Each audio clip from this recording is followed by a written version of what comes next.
다음 달 청약을 앞둔 아파트입니다. 그제까진 집값의 70%까지 주택담보대출이 가능했던 곳입니다.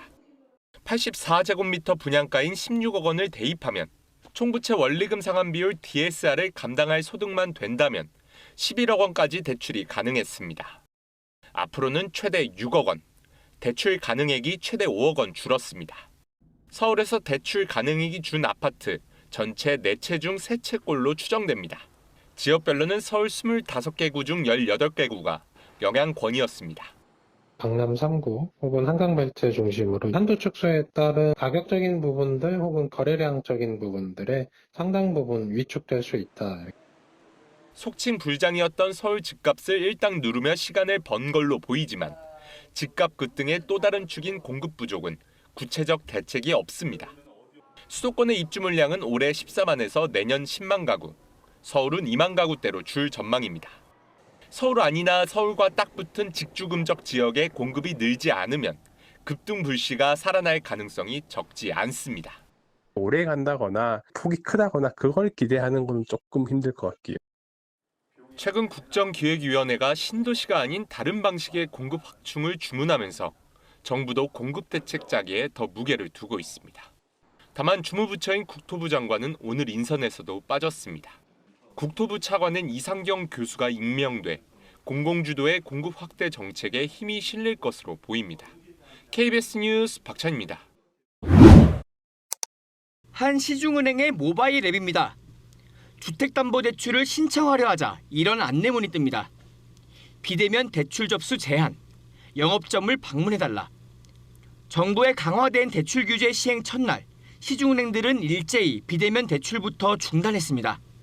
국민은행은 신용대출을, 하나은행과 신한은행은 주택담보대출을, 우리은행과 농협은 신용대출 주담대 모두 비대면 접수를 중단했습니다. 지방은행과 카카오뱅크 같은 인터넷 은행들까지 비대면 대출을 일시 중단했습니다. 평일에 시간 내서 은행 가는 것도 쉽지 않은데 주말에 돈이 필요할 때 원래 비대면으로 바로바로 할 수 있었던 것을 이렇게 못하게 되니까. 은행권은 대출 규제가 발표 하루 만에 전격 시행되다 보니 전산을 고칠 시간이 없어 우선 비대면 창구부터 막았다고 밝혔습니다. 한도가 제일 바뀌었잖아요. 제일 큰 이유는 박힌 주자대로 전산을 바꾸기 위한 거고요. 은행권은 서버 개편이 늦어도 일주일 안에 끝날 거라고 밝혔습니다. 다만 다른 은행보다 비대면 접수를 먼저 시작하면 대출이 몰릴 수 있어 재개 시점은 눈치 싸움이 될 가능성이 큽니다. 정부는 하반기 가계대출 총량 목표를 당초의 절반으로 조이면서 금융권의 대출 취급 현황을 일별로 점검하겠다고 밝혔습니다. 신용대출 접수는 10건 중 8건이 비대면으로 이뤄집니다. 주담대의 경우 10% 정도가 비대면 접수입니다. 당장 대출을 받으려면 창구로 가는 방법밖에 없습니다. 대면 대출은 비대면 대출보다 금리가 더 높습니다. KBS 뉴스 황윤규입니다. 6억 대출 규제 첫날, 출산을 앞둔 신혼부부, 국민 평형 내 집 마련을 꿈꿨지만 대출 규제에 고민입니다. 신혼부부와 신생아 가구를 위한 디딤돌 대출 한도도 줄어 현금 마련은 더 어렵습니다.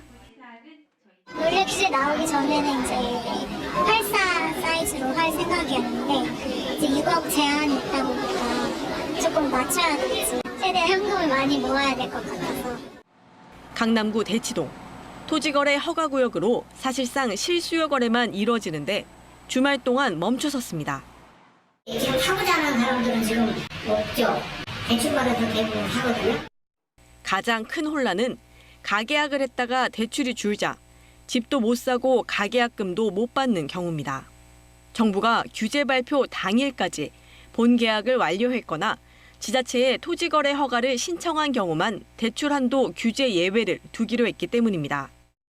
주말 전에 이렇게 보니까 이틀이 완전히 아무것도 못하게 이제 돼버린 거잖아요. 근데 그게 좀 심각한 상황인 것 같아요. 당장은 고가 주택 거래는 숨고르기에 들어갈 거란 평가. 하지만 실수요자가 타격입니다. 대출 규제는 단기적 처방이기 때문에 무주택자들의 불안 심리를 진정시키려면 좀 더 과감한 공급 확대 신호를 보내야 될 것으로 생각이 됩니다. 청년 등을 위한 공급과 금융 대책이 이어지지 않으면 또다시 현금 부자만 살아남는 시장이 될 수 있다는 우려입니다. KBS 뉴스 한울입니다.